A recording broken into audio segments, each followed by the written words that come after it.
Hello there, thank you for staying with us and welcome to another edition of Channels Beam on Channels Television. I'm Victor Mathias. Now, the approval for the deployment of the 5G network in Nigeria by the Federal Executive Council brought back memories of debates that took place when the idea was first mooted. Issues ranging from health effects of the new technology to conspiracies about the COVID-19 virus were spread. Now, this led the Senate earlier this year to urge the federal government to ensure it does its due diligence before approving its deployment. So on this edition of the program, we would be looking at the pros, the cons of the new technology, the equipment to be used in transmission, the affordability, and the possible health effects. And joining us to look at this, we have Kendall Ananyi. He is joining us via Zoom.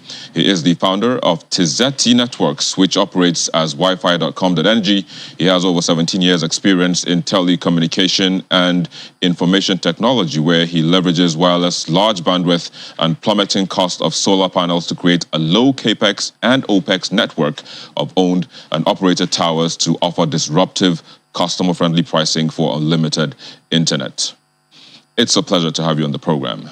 We also have Tony Iwakalo. He is an environmental biologist by discipline and a mineral and mining consultant and the CEO of Soundcore Group. He has gathered experience in various areas of professional endeavors and is a science enthusiast as well as an ardent lover of knowledge.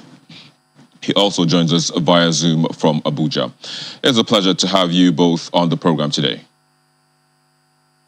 Thank you. Good afternoon, everyone. Indeed. Thank you. Of course. Again, thanks once again. But Kendall, kickstart this conversation for us. I mean, so much has been said about the benefits, that one would enjoy if or when eventually this technology is deployed. But give us a bird's view eye of what one would be seeing when this eventually comes to place.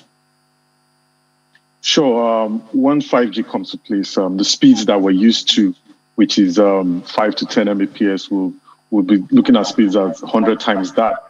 So most of our complaints of low speed would pretty much go away.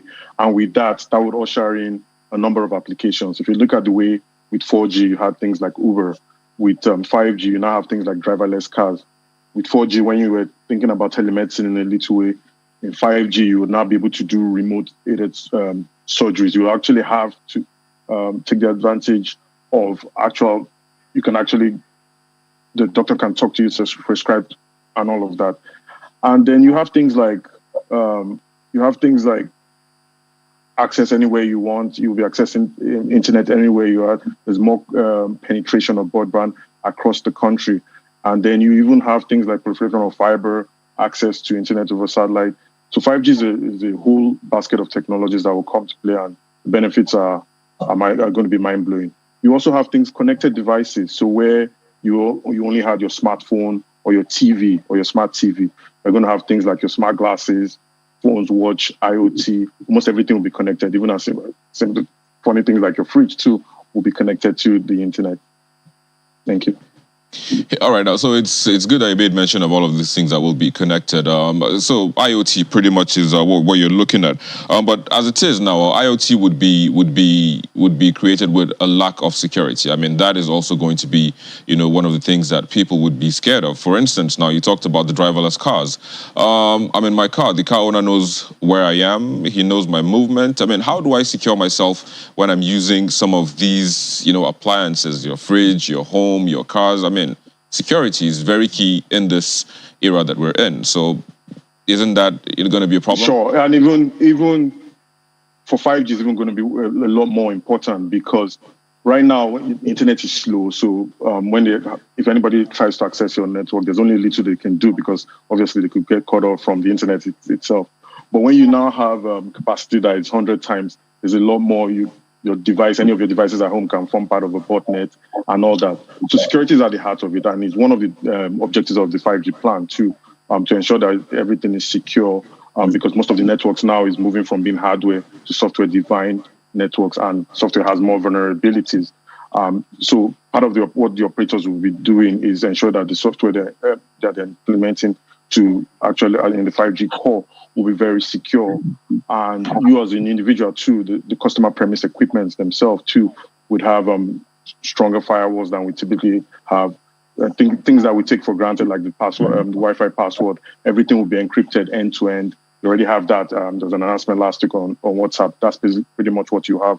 The phone calls over 5G will all be encrypted so that a hacker can't, because you can imagine what a hacker can do. You're driving your car and someone has access to it, can cause an accident and all of that.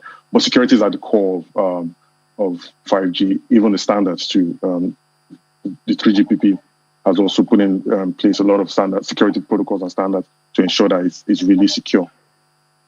Yeah, I was actually going to bring the 3GPP, but let me just hold you there for a bit to Kendall. Kendall, as it is now, Tony is saying that this is going to be in phases. What phase are we going to be deploying, or what phase did the federal government approve at the moment? And at what gigahertz would we be pushing out the millimeter so the waves? Everything is so the refarming, replanning of the lower band below 6 gigahertz is where the focus is on today. So that's shown that it's been deployed around the world. There are no issues with it. And even the high band that Mr. Tony is talking about too, because the transmission distance of those frequencies is really short, the issues that you think you will get will not actually be as prominent at those levels. The equipment that's been deployed around the world in higher frequency bands don't go beyond 300 meters. And 300 meters is really, it's not even that far when you think about the distances that we typically would have with telecoms equipment here, 3 kilometers. We're talking about 1/10 the value. So it's been proven to be safe across the world. So whether it's the low band, mid band, and the high band, you don't have those issues as you would expect. Oxygen absorbs it. In fact, for 60 gigahertz, even as close as a piece of paper can block the beam. So because of all the things that can attenuate it when it leaves the base station where it's connected to. So it's not as bad as from the point of view of the transmission distances. It's not as bad. It doesn't go 300 meters. It tapers down to almost nothing. That's why you see the band goes really steep. It drops off really steep when you look at the graph. And then for us, what is obviously the first phase of everything is below 6 gigahertz, which is low band, which is already being used. So the only difference is they're just repanning. It's the same frequencies that we're already used to in 4G, from everything below 6 gigahertz down. And so it's just a case of they're making the bands fatter so that you can transmit a lot more data across it.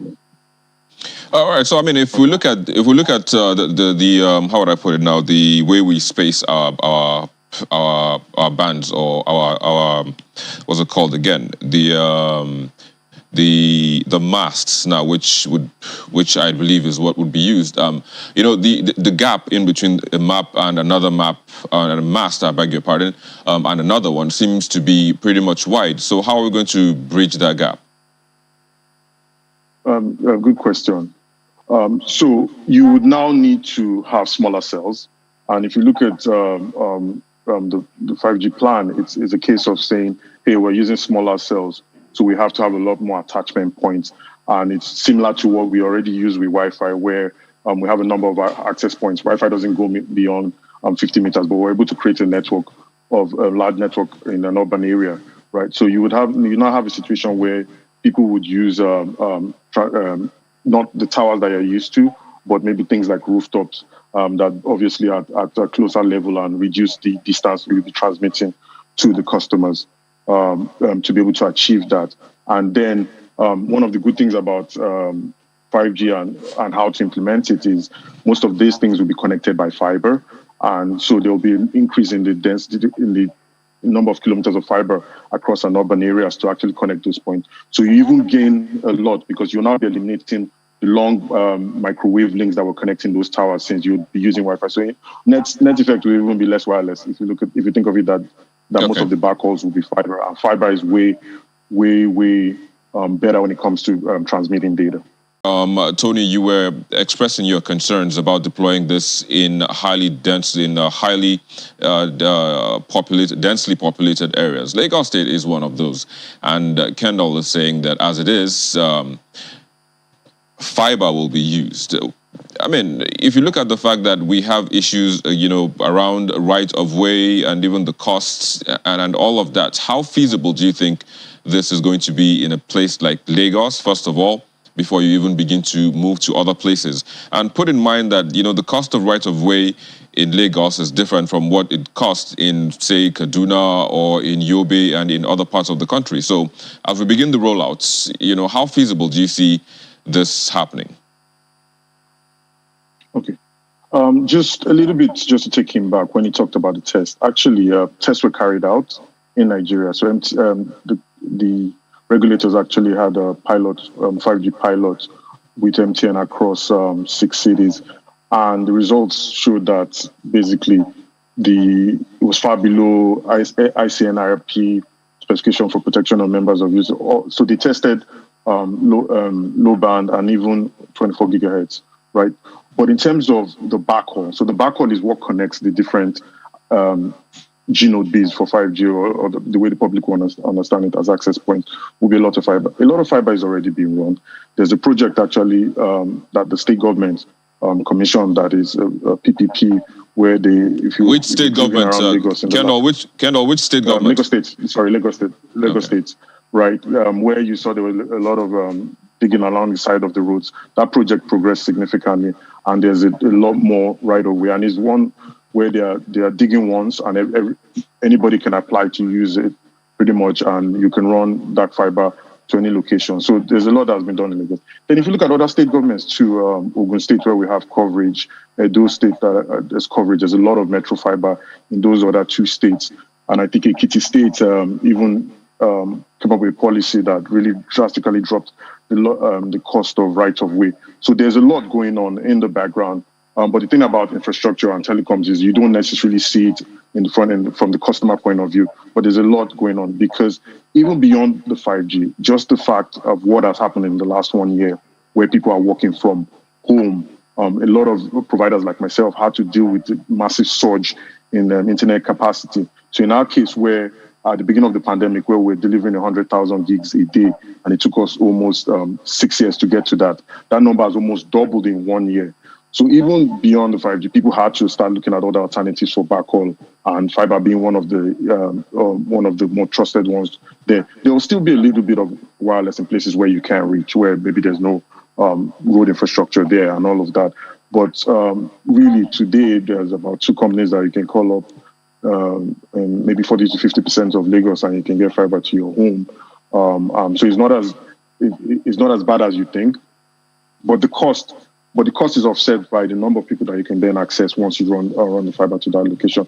For us in Lagos, Tizeti had about at least 70 to 80% of our towers today are already connected with fiber. It's not obvious, but these are the things that happened in the background. So, thanks. Kendall, I mean, you confirmed that the tests were carried out. Perhaps you would share the results of that test with us. Oh, fantastic! So just to add to. It's online on the NCC's website. The NCC is very transparent. They have a ton of information there. I'm even looking at it as we're speaking right now. So the information is out there on what they're doing.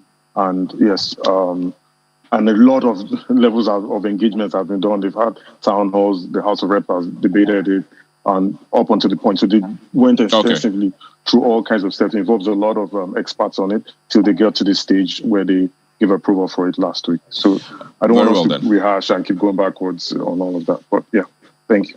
Of course, thanks to you, and thanks to Tony as well. Well, this is a continuing conversation, and of course, we'll still be back to look at it when it eventually is rolled out in the country.